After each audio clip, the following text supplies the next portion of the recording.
MH1 news में आप सबका स्वागत है। मैं हूं चंद्रशेखर धरनी। इस वक्त हमारे साथ मौजूद हैं निसा के राष्ट्रीय अध्यक्ष कुलभूषण शर्मा जी।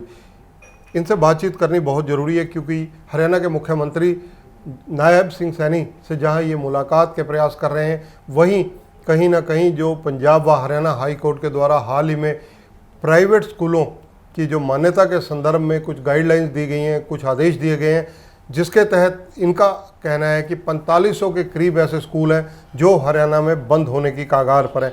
यानी प्राइवेट 4500 स्कूलों पर तलवार लटकी हुई है। अब देखना यह है कि ये विषय पूरा क्या है, इसीलिए शर्मा जी से बात करते हैं। स्वागत है कुलभूषण जी MH1 न्यूज़ में। नमस्कार धरनी जी, बहुत बहुत धन्यवाद। कुलभूषण जी, अगर बातचीत करें इस पूरे मुद्दे की, तो पंजाब व हरियाणा हाई कोर्ट ने हाल ही में क्या गाइडलाइन जारी की हैं? पंजाब और हरियाणा हाई कोर्ट में एक जनहित याचिका मनोज जायसवाल जी के द्वारा डाली गई थी, जो काफ़ी वर्षों से चल रही थी। तो वो गत वर्ष महीनों में उस पर एक फ़ैसला लिया गया जनवरी में कि जो स्कूल बिना मान्यता के हैं उनको बंद कर दिया जाए, और सरकार ने उस पर एक एफिडेविट दिया। तो जो एफिडेविट सरकार ने दिया वो आंकड़े ही उस पर गलत दे दिए। उसमें 282 के करीब स्कूलों को ये कहा गया कि ये स्कूल जो है बिल्कुल अनऑथोराइज्ड है, इनके पास किसी प्रकार की मान्यता नहीं है, और करीब 300 के करीब दूसरे स्कूलों का एक डाटा दिया गया।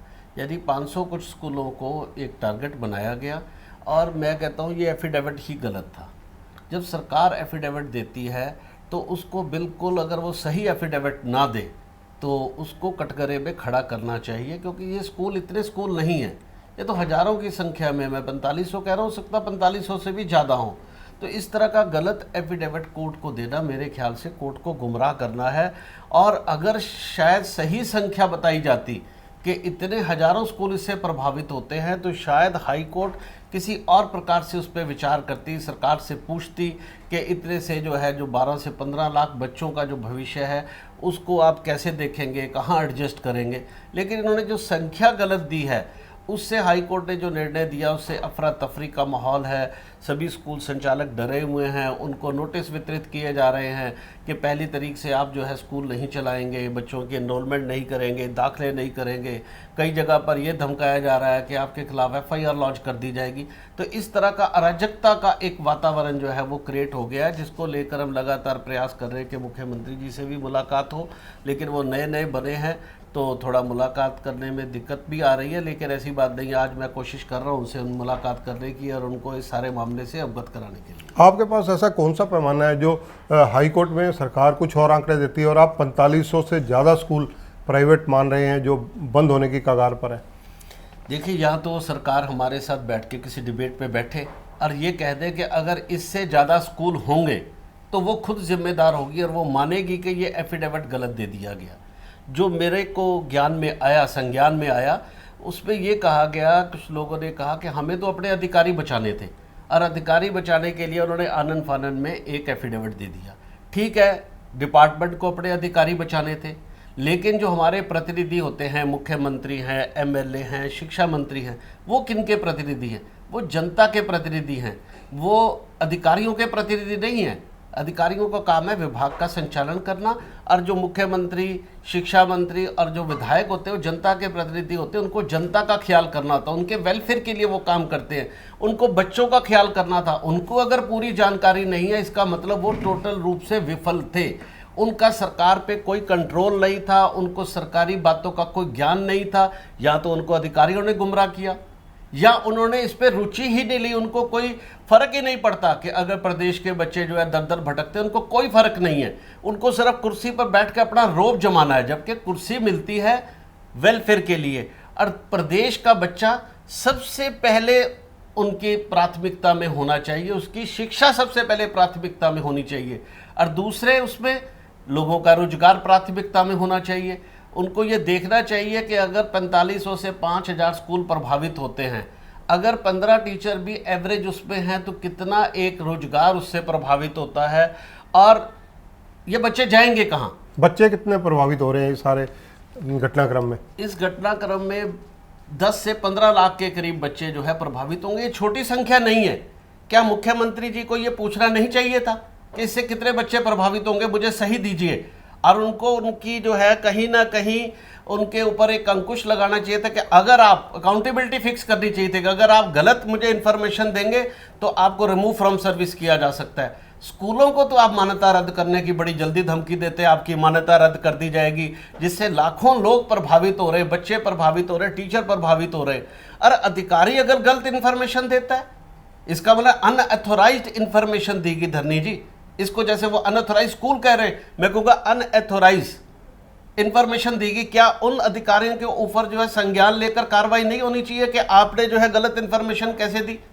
अदरवाइज जितने ये स्कूल इसमें थे उससे एक भी स्कूल के ऊपर अगर ये कार्रवाई की बात आती है तो साबित होता है कि इन्होंने गलत इन्फॉर्मेशन दी थी। इतना बड़ा इनके पास महकमा है, इतने सालों से स्कूल चल रहे हैं, इनके संज्ञान में क्यों नहीं है? स्कूल एमएस पोर्टल भर रहा है, स्कूल यूडाइस भर रहा है, और हर सरकारी स्कूल के नज़दीक स्कूल संचालन कर रहे हैं। कोई ये शराब और अफीम नहीं बेच रहे जो छुप कर बेच रहे हैं, ये ओपन जो है स्कूल चला रहे हैं, बच्चों को दाखिल कर रहे हैं। एमएस पोर्टल, यूडाइस, हर जगह पर इनकी इन्फॉर्मेशन है, और उसके बाद भी गलत इन्फॉर्मेशन ये दे दी जाती है क्योंकि इनको काम करने की तो आदत है नहीं।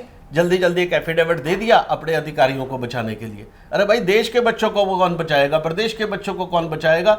यार, ये जो शिक्षक है ज़्यादातर ये महिलाएं हैं। एक तरफ नारा दिया जाता है वुमन एम्पावरमेंट का, एक तरफ हमारे माननीय प्रधानमंत्री जी कहते हैं कि आप अपने के लिए रोजगार का खुद सर्जन करें, कि सरकारों में इतनी नौकरियां नहीं हैं। दूसरी तरफ बीएड पढ़े हुए लोगों ने अगर स्कूलों का संचालन किया तो उनका गुनाह क्या है? वो शिक्षा जैसा पुनीत कार्य कर रहे हैं और सरकार से ये कार्य नहीं हो रहा। ये मेरे पास आंकड़े हैं। राइट टू एजुकेशन में ये कहा गया था कि दोनों के साथ समान व्यवहार होगा, चाहे वो प्राइवेट स्कूल हो चाहे गवर्नमेंट स्कूल, दोनों को ही बच्चों को ये व्यवस्थाएं देनी पड़ेंगी, ये इंफ्रा देना पड़ेगा, ये रूल्स पूरे करने पड़ेंगे। और 3 साल का मान लीजिए उस पर समय था। सरकारी स्कूल जिनके पास आज भी नियम पूरे नहीं है और धन की कहीं कमी नहीं है, आपने पीछे देखा 600 करोड़ रुपए के टैबलेट दिए गए, 600 करोड़ रुपए के, यानी धन था। टैबलेट देना सरकार ने प्राथमिकता में समझा, लेकिन इंफ्रा बढ़ाना प्राथमिकता में नहीं समझा। ये मैं आपको दिखा रहा हूँ, यमुनानगर के ही स्कूलों का आंकड़ा मैं देता हूँ।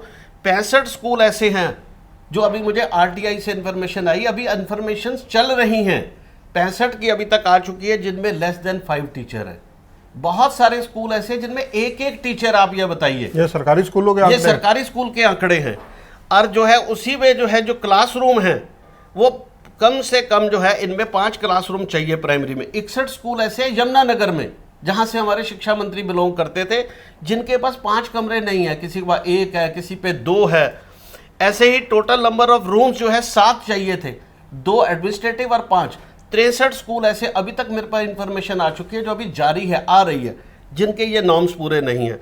अगर गुरुग्राम का आंकड़ा लिया जाए जो अभी जारी है इन्फॉर्मेशन मैं बता रहा हूँ, 49 स्कूल ऐसे हैं जिनमें 5 से कम टीचर है, टीचर ही नहीं है, किसी पे 1 है, किसी पे 2 हैं। इसी प्रकार 5 से कम क्लासरूम है 37 स्कूल। इसी प्रकार जिनके पास 7 कमरे चाहिए थे 42 स्कूल ऐसे हैं। इसी पे सिरसा में जाए तो 41 स्कूल है जिनके पास 1, 2, 3 कमरे हैं 5वीं के। और जो है इनके पास जो टीचर है 5 से कम 17 स्कूल अभी तक मेरे पास इन्फॉर्मेशन आ चुकी है। और क्लासरूम जिनके पास 5 से कम है, 7 से कम है, जो 7 चाहिए थे, वो 23 है। इसी प्रकार आप जाए मिडिल स्कूल के अंदर, यमुनानगर के अंदर 20 स्कूल जो हैं उनके पास 8 कमरे ही नहीं है। इसी प्रकार हिसार में जाएं जिनके पास 5 कमरे नहीं हैं, 81 स्कूल है। इसी प्रकार जो है आप जाएं सिरसा में, तो हर जगह पर गवर्नमेंट स्कूल में नियम पूरे नहीं, यानी हजारों सरकारी स्कूल नियम पूरे नहीं कर रहे और टैबलेट बांटे गए, यानी उनको चिंता नहीं है। ये बड़ा चिंतनीय प्रश्न है। ये हाई कोर्ट के संज्ञान में भी जाना चाहिए कि एक तरफा कार्रवाई करने का मतलब क्या है? सरकार बायस्ड है, सरकार संवेदनशील नहीं है, सरकार के पास सही इंफॉर्मेशन नहीं है, सरकार जो है शिक्षा के प्रति चिंतित नहीं है, सरकार को बच्चों के भविष्य की चिंता नहीं है। ऐसी स्थिति में अब जब लगभग 4500 से अधिक स्कूलों पर तलवार लटकी हो, सरकार कभी भी कदम उठा सकती हो, पंजाब व हरियाणा हाई कोर्ट का फैसला आ चुका है इस मामले में, हल क्या है इन समस्याओं का? आपके जहन में क्या हल है जिसको लेकर आप मुख्यमंत्री या अन्य लोगों से मिलने के प्रयास कर रहे हैं? देखिए, मैं अभी मुख्यमंत्री जी से मिलने का प्रयास कर रहा हूं और मैं चाहूँगा कि भी जो जी अनुपमा हमारी एसीएस बनी है वो भी इसका संज्ञान ले और जो एफिडेविट दिया गया है ये कहें कि ये एफिडेविट गलत है। मैं तो साफ कहता हूँ, देखो, बच्चों के भविष्य से बड़ी कोई चीज़ नहीं है, अधिकारी बच्चों के भविष्य से ज़्यादा नहीं है। और हमारे जो लोक प्रतिनिधि जनप्रतिनिधि है, इनको इस बात को सोचना चाहिए। अगर अधिकारियों की इन गलतियों पे लगाम नहीं लगेगी, उनको अकाउंटेबल नहीं बनाया जाएगा। सिर्फ आप क्या चाहते हैं कि जनता ही अकाउंटेबल रहे और अधिकारी कहीं अकाउंटेबल न रहे? और अधिकारियों को अकाउंटेबल करने का काम किसका है? वो है हमारे जनप्रतिनिधियों का, जिनको हम बड़े विश्वास से चुनकर भेजते हैं। आज मोदी जी के नाम पर हमने इन जनप्रतिनिधियों को चुना और इन्होंने कहा कि हमने आपको जो है जीरो टॉलरेंस वाली सरकार दे रहे हैं, जो किसी भी बात को टॉलरेट नहीं करेगी, झूठ को टॉलरेट नहीं करेगी, करप्शन को टॉलरेट नहीं करेगी। लेकिन ये क्या झूठ नहीं हो रहा है? अगर एफिडेविट गलत दिया गया है, स्कूल ज़्यादा है, इसको जो है नॉन टॉलरेंस अब दिखाने का वक्त है। हमारे माननीय मुख्यमंत्री नायब सैनी बने, वो तुरंत संज्ञान ले और इस पर जो है नॉन टॉलरेंस दिखाते हुए अधिकारियों की मीटिंग बुलाए और पूछें कि ये एफिडेविट गलत क्यों दिया गया है। पंजाब व हरियाणा हाई कोर्ट में तो आपके पास भी ऑप्शन खुली है, पुनर्विचार याचिका आप भी दायर कर सकते हैं। नहीं, हम भी इसके बाद जाएंगे, लेकिन हमारा पहला फर्ज है, आज लोकसभा के इलेक्शन है, सरकार फिर जो है दोबारा अपने रिन्यूअल के लिए लोकसभा में अपने जो है कैंडिडेट खड़ी कर रही है और वहाँ बड़े बड़े दावे दिए जाएंगे, गारंटियाँ दी जाएंगी। तो मैं ये चाहता हूँ कि पहले हम आपसे ये जानना चाहते हैं, प्रतिनिधियों को हम कहना चाहते हैं, भाई हम आपको बड़े विश्वास से, प्यार से, बड़ी उम्मीद से चुनते हैं। अभी हमारी आपसे उम्मीद मरी नहीं है। आप कुछ करके दिखाएं। आप दोबारा गेम खेलने की बात कर रहे हैं, लेकिन अभी आपके पास वक्त है। जिन्होंने हमें धोखा दिया है, जिन्होंने गलत इन्फॉर्मेशन दी है, आपके पास अभी भी पावर है। आप उनको जो है टेकअप करें और इन स्कूलों को राहत प्रदान करें। और जब तक सरकारी स्कूल नियम पूरा नहीं कर देते, या हम नहीं चाहते कि उन पर भी कार्रवाई हो, क्योंकि सबसे पहले बच्चों की शिक्षा जरूरी है। स्कूल बंदी इसका हल नहीं है। अगर हम कहें जी सरकारी स्कूल भी बंद कर दो, प्राइवेट स्कूल भी बंद कर दो, तो बच्चे कहाँ जाएंगे? इतने हम जो है विवेकहीन नहीं है प्राइवेट स्कूल वाले, लेकिन सरकार को भी विवेक से फैसले लेने चाहिए कि कहाँ पर ये बच्चे जाएंगे। अब सरकार कह रही है कि हम डबल पारी के स्कूल कर देंगे, डबल शिफ्ट का स्कूल कर देंगे। तो मैंने तो मांग की थी कि प्राइवेट स्कूल डबल शिफ्ट का क्यों? इसका कारण इसके उनके पास व्यवस्था नहीं है कि इतने लाखों बच्चे कहाँ जाएंगे, तो वो कह रहे हैं हम डबल शिफ्ट कर देंगे। और जब कमरा ही एक है भाई साहब, उसकी क्या धरने? ये सवाल मेरे जहन में अभी था कि 4500 के करीब स्कूल जो बंद होने जा रहे हैं, जब ये बंद होंगे तो ये बच्चे कहाँ एडजस्ट होंगे? अब देखो, ये कहते हैं कि हम डबल शिफ्ट कर देंगे और सरकारी स्कूल में बच्चा शिफ्ट हो जाएगा। भाई आपको किसने अधिकार दिया ये कहने का कि सिर्फ सरकारी में जाएगा? बच्चे की अपनी चॉइस है।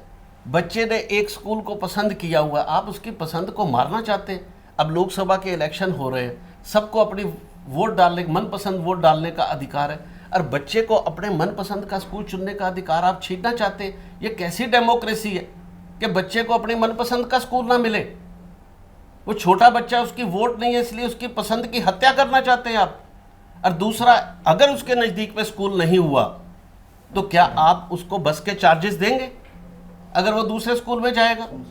गरीब बच्चे हैं, आपने तो बच्चों की वोट नहीं है, आप जैसे मर्जी अपने फैसले करते रहे, आपके पास ताकत, आप जैसे मर्जी फैसले करते रहे। धन्यवाद। देखिए, कुलभूषण शर्मा जी काफ़ी चिंतित नजर आ रहे हैं। 4500 से अधिक जो स्कूल बंद होने जा रहे हैं उनको लेकर अहम इशू ये है कि पुनर्विचार याचिका ये भी पंजाब व हरियाणा हाई कोर्ट में दायर कर सकते हैं, लेकिन पंजाब व हरियाणा हाई कोर्ट में जाने से पहले ये हरियाणा के मुख्यमंत्री नायब सिंह सैनी और जी अनुपमा जो एसीएस हैं शिक्षा विभाग की, उनसे मिलकर समस्या का हल निकालने के लिए कोशिश कर रहे हैं।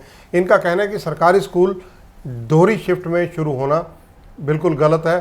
सरकारी स्कूलों में सुविधा होनी चाहिए। जैसे सरकार ने टेबलेट बांट दिए थे, लेकिन ऐसा इंफ्रास्ट्रक्चर स्कूलों का नहीं था कि बच्चे उनका प्रॉपर इस्तेमाल कर पाएँ। फिलहाल कुलभूषण शर्मा हरियाणा के मुख्यमंत्री से जहां मिलेंगे, वहीं शिक्षा विभाग के अधिकारियों से भी मिलने की कोशिश में लगे हुए हैं। कैमरामैन अमर सिंह के साथ चंद्रशेखर धरनी, MH1 न्यूज़, चंडीगढ़।